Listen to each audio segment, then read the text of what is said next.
बिस्मिल्लाहिर्रहमानिर्रहीम। अस्सलाम वालेकुम डियर स्टूडेंट्स। 2 चैप्टर हमने कंप्लीट किया है अपन हमारे फिजिक्स के कोर्स का। अभी ये जो तीसरा चैप्टर है, ठीक हो गए, यानी फिजिक्स का तीसरा चैप्टर है। लेकिन अगर आप अपने 8th की साइंस में देखेंगे तो चैप्टर नंबर 9 जो है वो है source and effects of heat energy, ठीक हो गए। यानी जो हीट एनर्जी है उसके क्या क्या जराए हैं, सोर्सेस हैं और क्या क्या असरात है, उसके बारे में इस चैप्टर में हमने डिटेल से पढ़ना है, ठीक हो गए। अगर आप अपने इर्द गिर्द देखें, अपनी रोजमर्रा जिंदगी में देखें तो हमें जो है ना हीट एनर्जी से हमारी बहुत ज्यादा ताल्लुकात होती हैं, ठीक हो गए। जैसे कि घर में हम खाना पकाते हैं, ठीक हो गए, मुख्तलिफ ग्लेशियर्स पिघल के जो है ना पानी आ जाता है, ठीक हो गए। हमें खुद भी जो है ना मतलब सूरज की रोशनी कितनी अहमियत के हामिल है। उसी के जरिए प्लांट क्या करते हैं, फोटोसिंथेसिस के जरिए अपना खुराक बनाते हैं। वो खुराक जो है ना मतलब इनडायरेक्ट हम तक पहुंचते हैं, ठीक हो गए। तो हीट की अगर हम अपनी जिंदगी में देखा जाए तो बहुत ज्यादा अहमियत है। इसके बगैर शायद हमारी जिंदगी मुमकिन ना हो, ठीक हो गए। तो इस चैप्टर में हमने इसके सबसे पहले डिस्कस करेंगे इनके क्या क्या सोर्सेस हैं, इनकी जराए क्या क्या हैं, ठीक हो गए, और इसके क्या क्या इफेक्ट्स हैं, ठीक हो गए। इसको हमने क्या करना है, इस चैप्टर में डिस्कस करना है। तो सबसे पहले हम डिस्कस करते हैं सोर्स ऑफ हीट के, ठीक हो गए। कौन कौन से जराए हैं जिनके जरिए जो है ना हम हीट यानी हरारत लेते हैं। सबसे पहले सन, ठीक हो गए, सूरज ultimate source of heat energy है and ultimate source of light है, ठीक हो गए। यानी सूरज के जरिए हम सूरज के जरिए क्या करते हैं, मतलब पूरे इस जो जमीन पर बसने वाले तमाम के तमाम इंसान, जानवर, ठीक हो गए, चरण पर हर चीज क्या करते हैं, हीट एनर्जी हासिल करते हैं। उस हीट एनर्जी के जरिए ना सिर्फ वो क्या करते हैं अपनी बॉडीज को गर्म करते हैं, बल्कि उसी के जरिए जो है ना, जैसे कि मैंने पहले भी डिस्कस की, पौधे अपना खुराक तैयार करते हैं फोटोसिंथेसिस के जरिए हीट एनर्जी की मदद से, और वो जो है ना हम तक पहुंचते हैं, ठीक हो गए। साथ ही साथ जदीद दौर में हम जो है ना उसी सन की जो हीट एनर्जी है उसके जरिए हम क्या करते हैं, यानी इलेक्ट्रिसिटी वगैरह भी जनरेट करते हैं। दूसरा जो हमारे पास सोर्स है वो क्या है, फूड, ठीक हो गए। हम खुराक खाते हैं, ठीक हो गए। खुराक खाने पर जो है ना मेटाबॉलिज्म के अंदर यानी हमारे पेट में जाने के बाद वो खुराक क्या हो जाता है, हजम हो जाता है। हजम होने की सूरत में भी हमें क्या मिलता है, हीट एनर्जी मिलता है।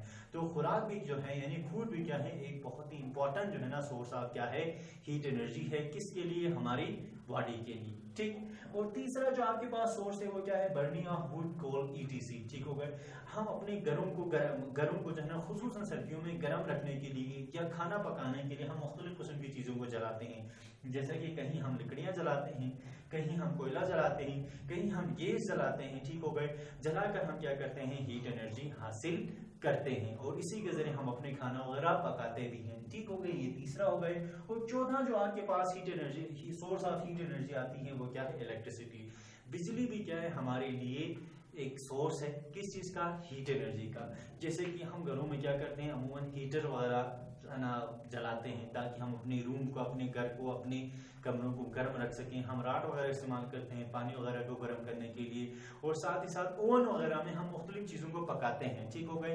किसकी मदद से, with the help of heat energy. With the help of heat energy produce by electricity, यानी बिजली से पैदा होने वाली जो हीट एनर्जी है उसके जरिए हम क्या करते हैं, उसके जरिए हम क्या करते हैं, खुराक को पकाते भी हैं। तो इलेक्ट्रिसिटी भी क्या है, बेसिकली हमारे पास सोर्स ऑफ क्या है, हीट है, ठीक हो गए। अच्छा, इसके बाद नेक्स्ट हम डिस्कस करेंगे अगला टॉपिक हमारे पास आते हैं सब।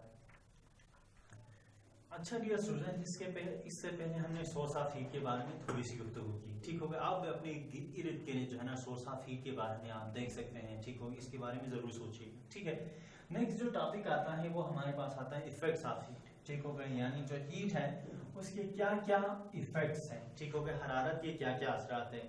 देखिए, आप जब किसी भी चीज को हीट करते हैं, चाहे वो सॉलिड हो, चाहे वो गैस हो, चाहे वो आपके पास लिक्विड हो, ठीक हो गए।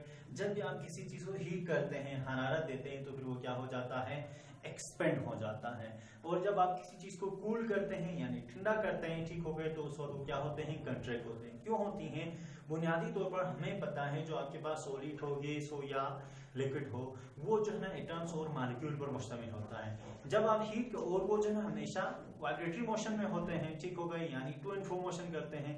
जब आप हीट करते हैं तो फिर वो क्या करते हैं, एक दूसरे के साथ टकराने की वजह से उनमें जो है ना एक्सपेंशन पैदा होती है। और आप जब कूल करेंगे, टेम्परेचर कम करेंगे, तो फिर वो क्या होगा, कंट्रैक्ट होगा, सुकड़ जाएगा। ठीक हो गए। आप अपनी रोजमर्रा जिंदगी में भी इसकी बहुत सारे मिसालात देख सकते हैं, वो हम अभी डिस्कस करेंगे। तो मतलब इफेक्ट्स ऑफ हीट यानी हरारत के क्या क्या असरात हैं। तो दो मेन जो है ना मतलब चीजें हम यहाँ पर समझाना चाहते हैं। एक आपके पास क्या है, थर्मल एक्सपेंशन।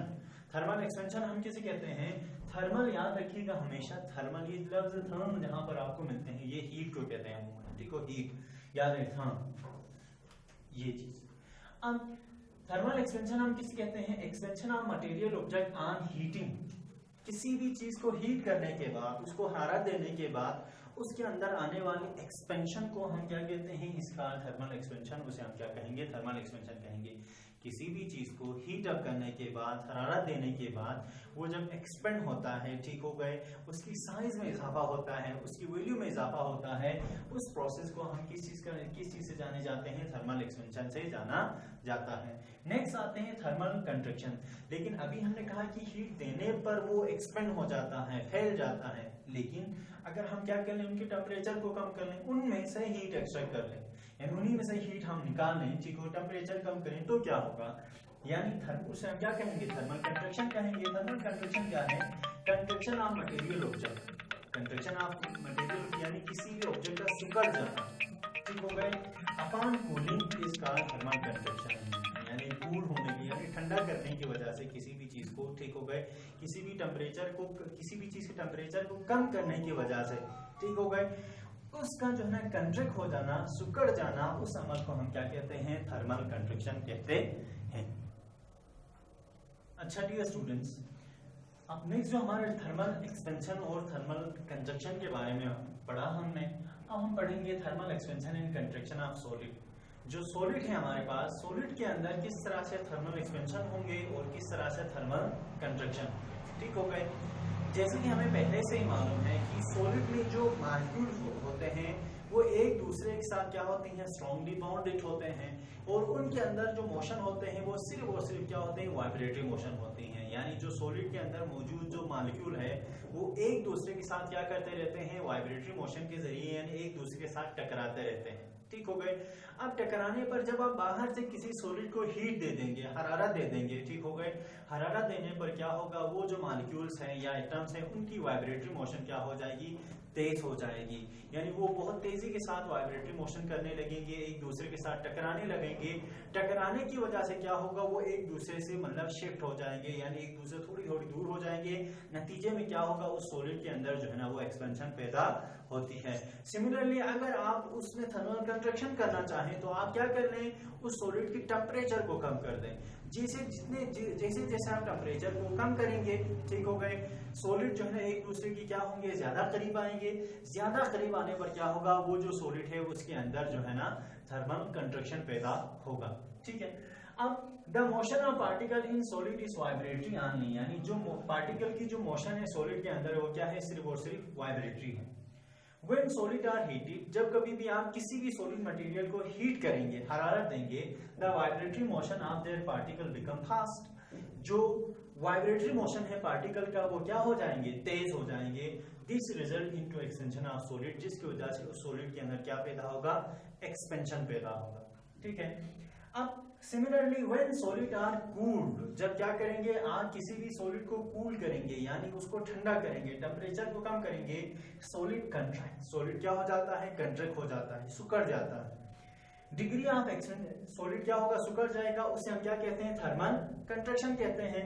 अब जो degree of expansion and contraction है, यानी किसी भी सॉलिड की जो है ना मतलब एक्सपेंशन की रेट और उसकी कंट्रैक्शन की rate depend on nature of solid, वो उस सॉलिड के नेचर पे डिपेंड करता है कि वो लकड़ी है, लोहा है या कोई और चीज है, इस चीज के ऊपर डिपेंड करता है, ठीक होगा। ये क्या है, thermal expansion and contraction of solid है। इसी तरह thermal expansion and contraction of liquid भी है और गैस भी है, एक्टिविटीज है, उनको आपने जरूर पढ़ लेना है। Thank you.